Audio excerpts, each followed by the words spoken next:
Garama! This video contains full spoilers for Hollow Knight Silksong. There is footage of the last act and final boss, as well as secrets from throughout the game. If you are yet to complete your ascent, be at liberty to return when ready.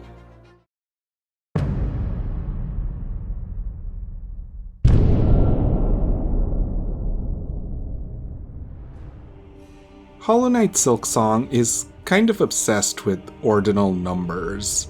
The first sinner, the second sentinel, the fourth chorus, the last judge. Each of these characters is in a different category of identity, but the numbers attached to those identities all tell you something important about their place within those categories. In a general sense, this aligns with the game's focus on class and labor and strict hierarchy. We learn very early that these issues run systemically through the kingdom of Farloom's every vein, through its obsession with divine right. The Slab is a cold, grim prison that holds those who oppose this order. Exploring it, we can find memos about the apparent sinners, indolents, and apostates who are condemned here, all for disobedience or defiance of the status quo. The first sinner is locked away in a hidden area, in the highest security cell of them all. The game tells us this was because of a transgression lost to time. If you break the silk binding her inside and go in, you're treated to one of the game's most thrilling boss fights. The fight with the first sinner feels more like a fast-paced duel between equals than an uphill battle with some insurmountable godly force. Although her name carries an almost mythical aplomb, she crosses claws with Hornet in such a way that you have as many opportunities to strike her as she does you. The player has to be confident, consistent, and quick on the draw to match her. There's little room for error, but just enough for recovery. Similarly, the first sinner is one of the only bosses who can heal herself. Those heals can also be interrupted, just like yours. She can use a silk scale with blazing runes to hit you. She is a mirror of the player in many ways, and defeating her grants you access to that rune magic. By calling her the first sinner, the game is essentially prompting the player a question. What was the first sin? If the cutscene that plays after is anything to go by, it might have been sapience. It might have been free will. We see a base, lowly spider slowly rising into humanoid form. Perhaps sapience allowed the first sinner to think for themselves, and disobey the one who gave them sapience in the first place.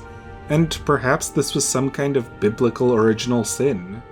Or perhaps she was like Prometheus. She discovered how to use runes and, in the game's words, raged against the silken lie of Farloom's gods, sharing that knowledge with others. Either way, she defied some natural order. She did something human. She was the first. Implicitly, the fight tells you she wasn't the last. As Hornet, you dance across the battlefield as the sinner's equal. Just as she's a mirror to the player, you're a mirror to her. Hornet was brought to Farloom a prisoner, after all. That imprisonment forms the impetus of her whole journey in Silksong. Now she's on a mission to ascend Farloom's holy citadel and challenge whoever rules at the top. In the game's context, she is the next in a long line of sinners. The first sinner and the last judge are beginning and endpoints on their ordinal scales. In other words, there can be innumerably more sinners who come after, and innumerably more judges who came before. Sure enough, the judges are a common enemy type on your climb up the blasted steps. They can be respawned indefinitely and are innumerable, but the last judge is their alpha and omega, a definitive and singular end. She stands guard at the top of the steps, the final arbiter for pilgrims looking to enter the citadel. The fight with her is more careful and deliberate, as she serves as a final exam of sorts for Act 1. She fights wielding a thurible and casts a lot of fire attacks, almost as if baptizing you through fire. Her journal entry also reads she was, quote, tasked to ensure only the sinless ever step beyond the Grand Gate. A hidden lore tablet in the blasted steps reads, Bug-born of Farloom, you have been chosen. May our citadel's holy gilding harden your soft shell. Stand eternal as our arbiter, that no bug-bearing sin shall step within our sacred halls. You won't encounter the first sinner for another several hours, but these two characters ultimately feel like they are posed as polar opposites, both on their respective ordinal scales and as characters. One was the first to sin and be judged. The other is the last to judge, to jury, to execute.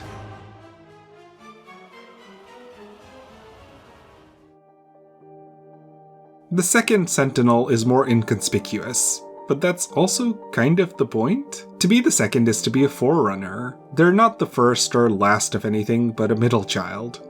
We find them a broken, forgotten husk in the middle of the Citadel. The player has to find 3 Clockwork Heart pieces to wake them through a series of scattered memory puzzles. So the very act of waking them is an act of remembrance.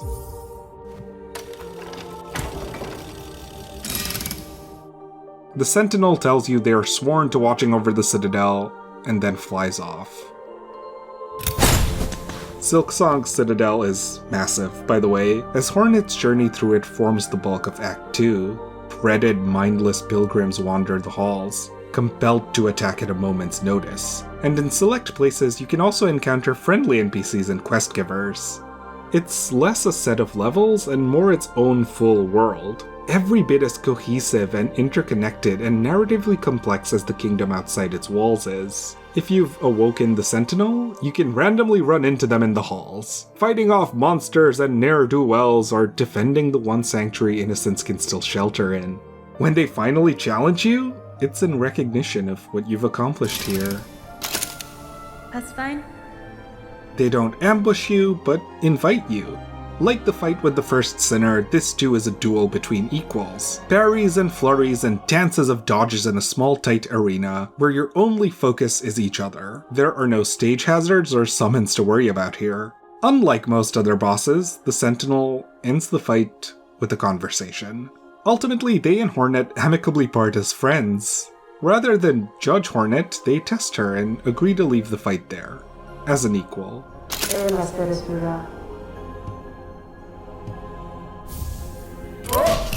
On a meta level, their designation, the second, also harkens to 2 other things. Credit goes to this thread by Cheeky Dorito for the first. Hornet was a Sentinel of Hallownest in the first Hollow Knight, so the second is taking on a similar function for Farloom here in the second game. Again, it's a nice parallel showing how much they have in common, and one that makes the truce between them that much more meaningful.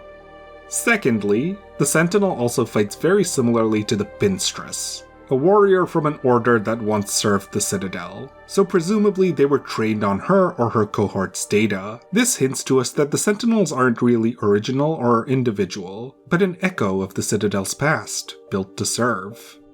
A copy. A second. Their lack of special status is apparent even in their personality. The second Sentinel is stalwart, loyal, respectful, and sworn to their duty, but they're also down to earth. Presumably they served shoulder to shoulder with others like themselves. It's also worth noting here that the Sentinel is a construct. They were meant to be an automaton, so their designation also tells us, in simplest terms, placement and function. These were the only things they were designed for by the Citadel. But as they develop a personality and let Hornet go, they do feel like they're becoming more than someone in the middle of some scale, and more than what they were made for. Once their duty was a dark one. Colonize Farloom, bring all under the Citadel.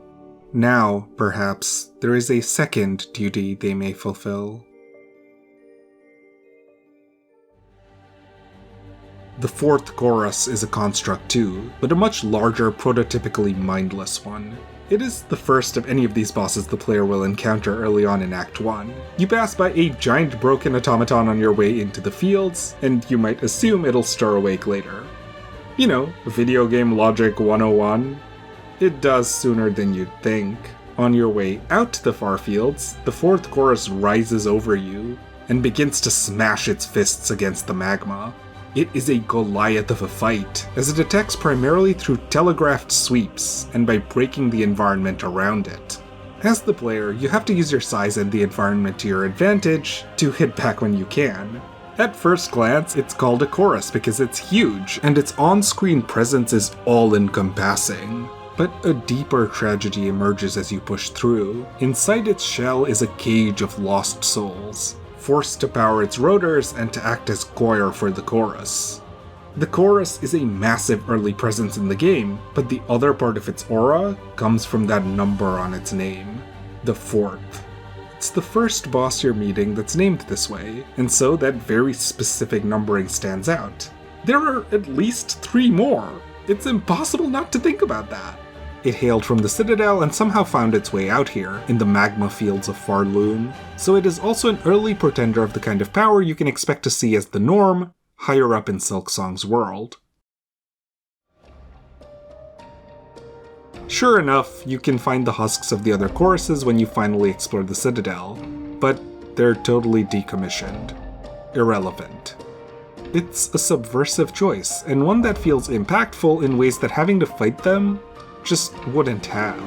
What felt like a daunting possibility looming in your future turns out to be little more than a footnote. There are far more current, sinister rumblings in the Citadel in present day than the whirring rotors of some old rusty robots that were lost to time. There are other matters that need foregrounding. By the time you've reached the Citadel, this anxiety has melted into the background. Still, seeing their bodies in the distance serves as a reminder of what once was.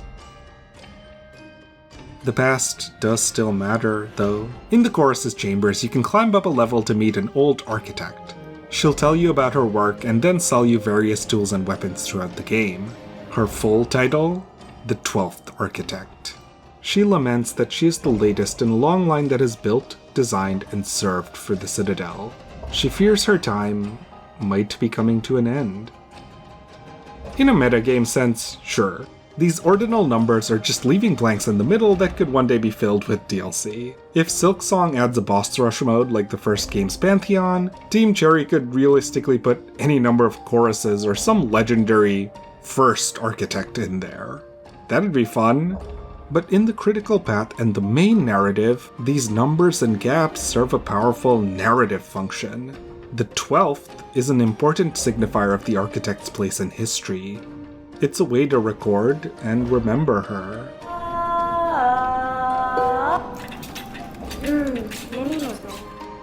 That's what these systems of organization ultimately are in Silksong, reminders of Farloom's storied history and how its people have arranged themselves around this history. They are so occupied with the relationships to the Citadel that many characters struggle to define themselves, without some sort of label about work or faith or place. Notably, the original Hollow Knight didn't name bosses in this way. There, you fought false knights and kings and lords and traitors. Hallownest's history was important too, but it was labeled through deeds, misdeeds, and titles, not numbers and ranks. History mattered, and events mattered, but the chronology and organization of those events was secondary. In Silksong, chronology is integral to how characters define themselves. They all understand themselves to be part of a lineage, whether in their professions, their religions, or their tenures as powerful rulers. If they lost that chronology, they'd lose something core to their being.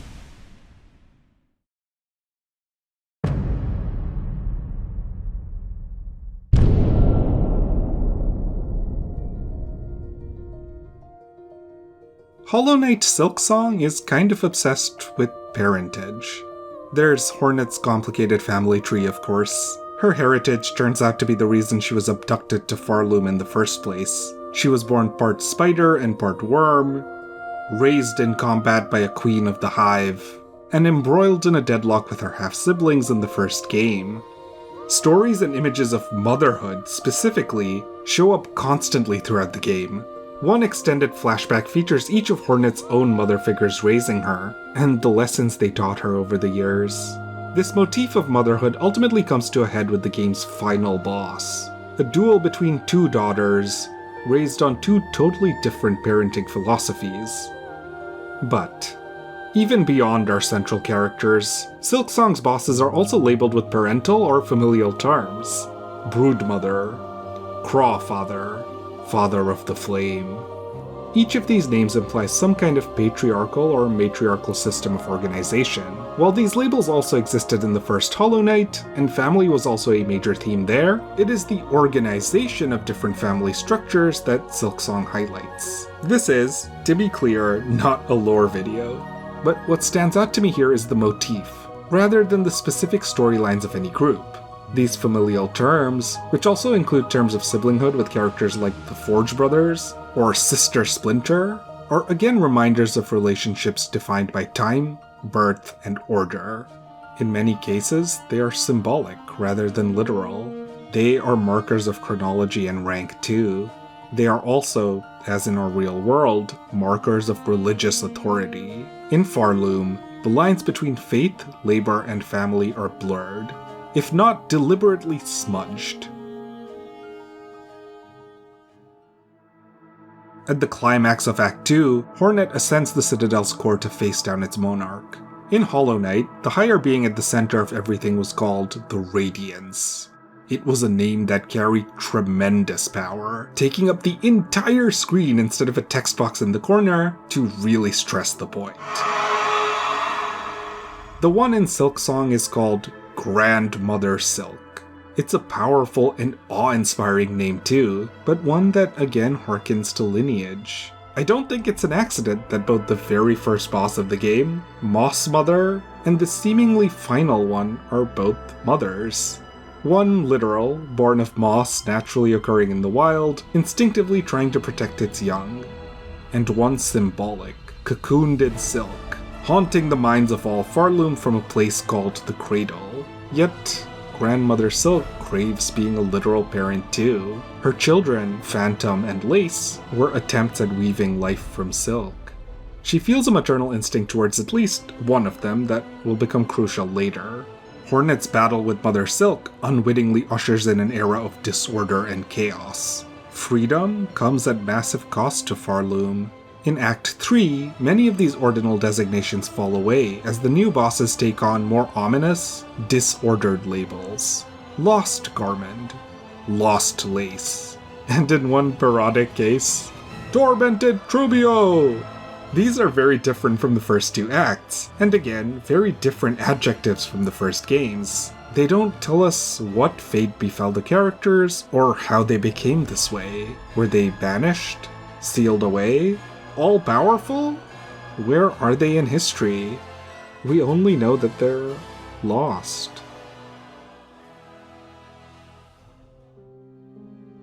If Silksong were more grim, it could have ended on a tragic and foreboding note, in lockstep with the horrific implications of its first few hours. Finally realized, we rely on our histories and genealogies to define ourselves. Losing that can throw us into unnameable despair.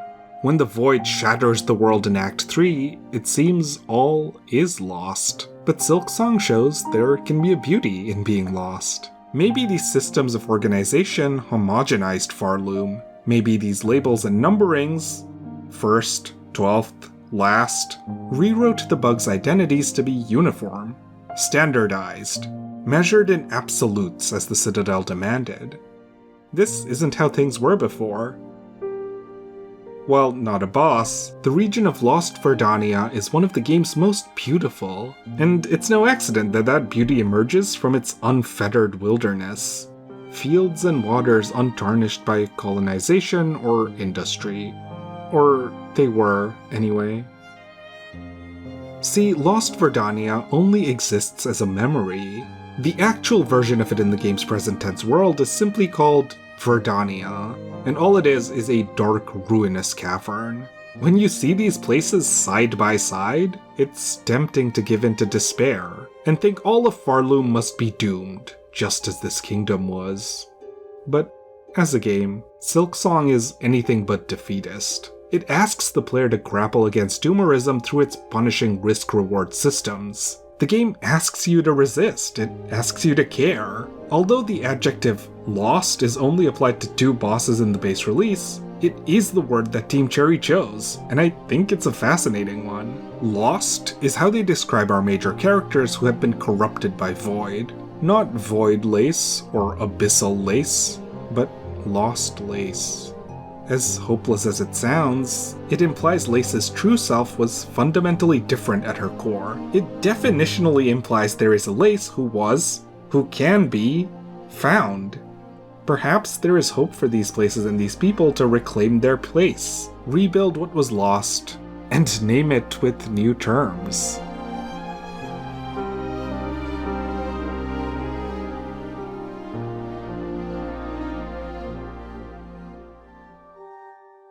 In the harshest of cases, characters who serve the Citadel but have a contentious relationship with it get labeled with familial terms too, but terminal ones of mourning or estrangement.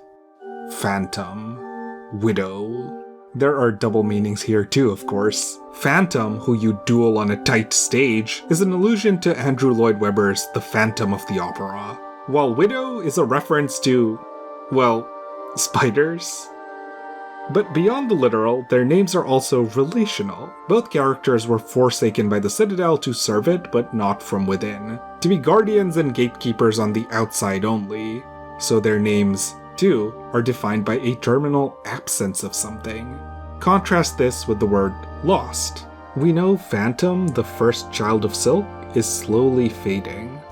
But unlike Lace, there's no hope in her name she can be saved. She laments this herself throughout the fight. We know Widow is as loyal to Grandmother Silk as they come, but she is from a time when her sisters rebelled, so she will never have any higher responsibility. Their very names impose what they can and can't be. Every naming convention, every narrative beat, right down to the diction level, feels loaded with meaning, all coalescing into a magnificent chorus about the game's larger themes. Both fights are incredible, by the way, and feel like desperate last acts and attempts to go out in glory. Both characters are determined to prove themselves in their final hour. They were second-class citizens in their families and in their faith. They are reminders that there are worse fates than being lost.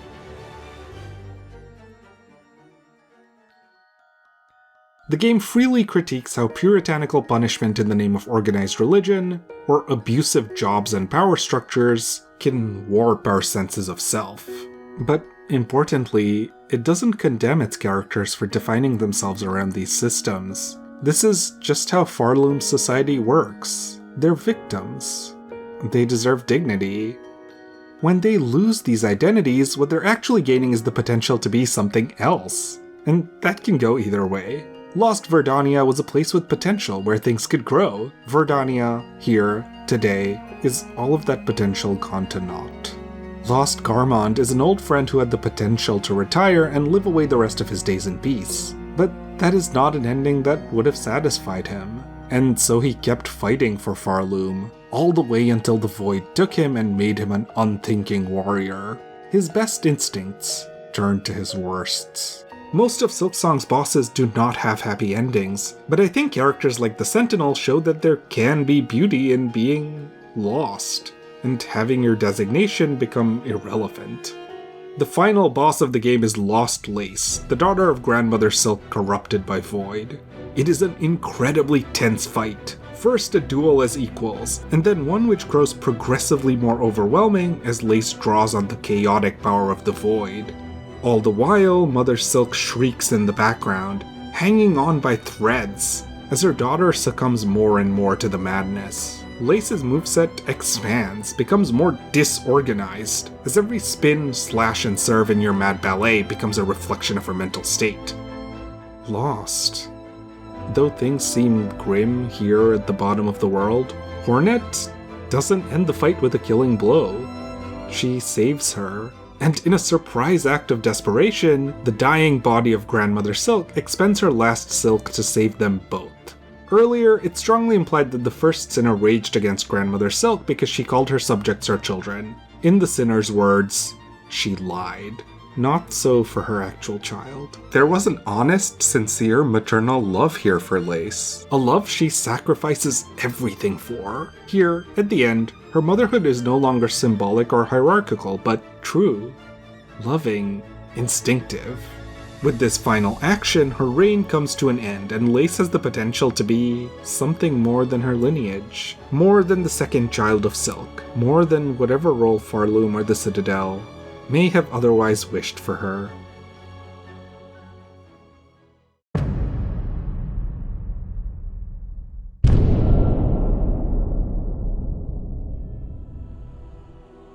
Silksong's bosses are all named after systems of organization because they are, first, victims of how they've been organized in relation to one another their whole lives. They have had perpetual reminders of their places in history or in hierarchy floating above their heads. But what happens when they lose those definitions? Completing Act 3, the prerequisite for confronting Lost Lace in the first place, requires Hornet to study Farloom's past more closely. Not just the labels, but the stories lost behind those labels. She visits distant and long-forgotten memories of Farloom's various regions. What is uniquely interesting about Act 3 is that the bosses in these memories are not named with the same kind of terminology that's become commonplace thanks to the Citadel. They have labels unique to their own cultures and in-groups. Not the first sower or seed or parent of the forest, but Nyleth, a character we know and challenge by name. Not the last king of Coral Tower, which he was, but lo and behold, Crust King Khan, the specific title by which his army revered him. Carmelita, the last queen of the Scar who was hailed as a mother figure, is remembered as Scar Singer Carmelita, forever memorialized for her voice, grace, and leadership, rather than her lineage or time of rule. This feels especially meaningful as her songs, her actions, were what allowed the Scar to resist the Citadel's influence longer than most. She sings, hitting operatic notes throughout the entire fight, engaged with you in a deadly dance where she is in complete control of the battlefield. Dueling as both Scar and Singer, these are the kind of distinct, culturally specific identities that once marked Farloom's various communities, and have been faded out by the uniformity enforced by the Citadel. This past is where identity lies. This is where Hornet might find answers. What these scenes show us is that it is not the labels themselves that are bad, but the systems and expectations those labels put into place, and over time became the norm. Under the Citadel, birth and chronology determine our identities in absolutes. Culture, context, character, these are gone.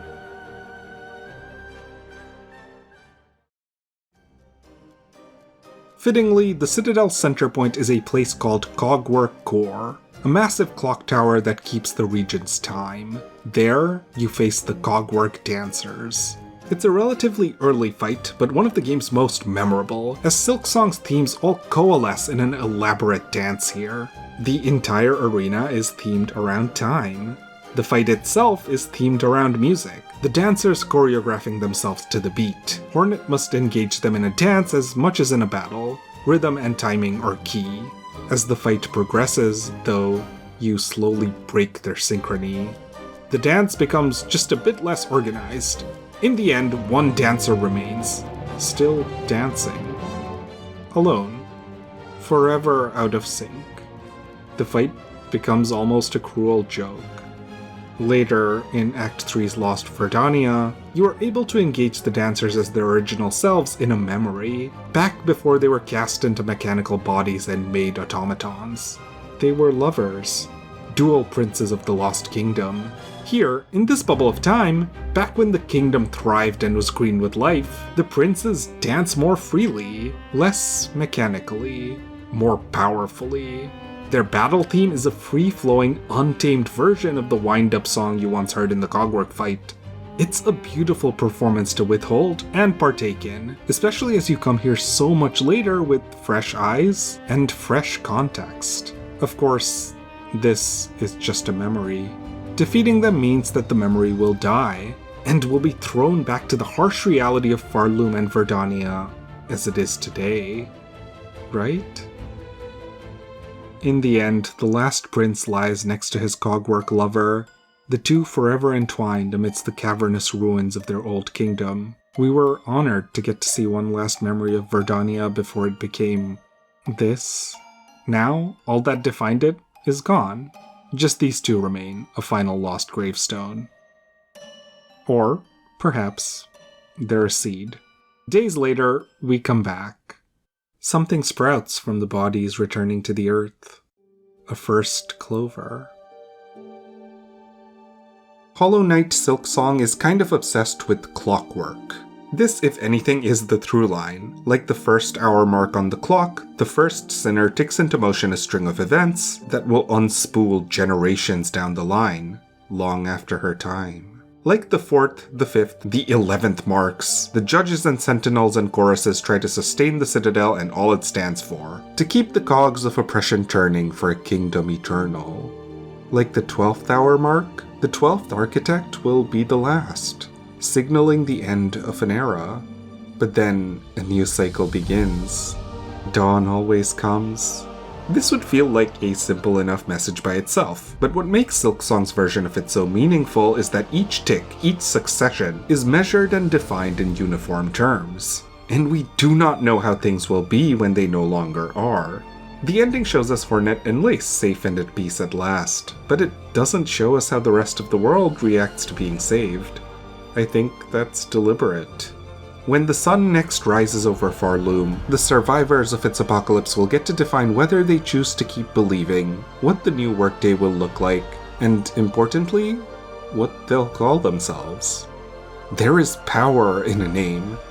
Now they have that power back. What they call themselves will determine whether this new era truly will be one of peace, reform, and acceptance, or if it will be a new cycle of weaponized faith and penance and forced labor, fatalism by way of birthright.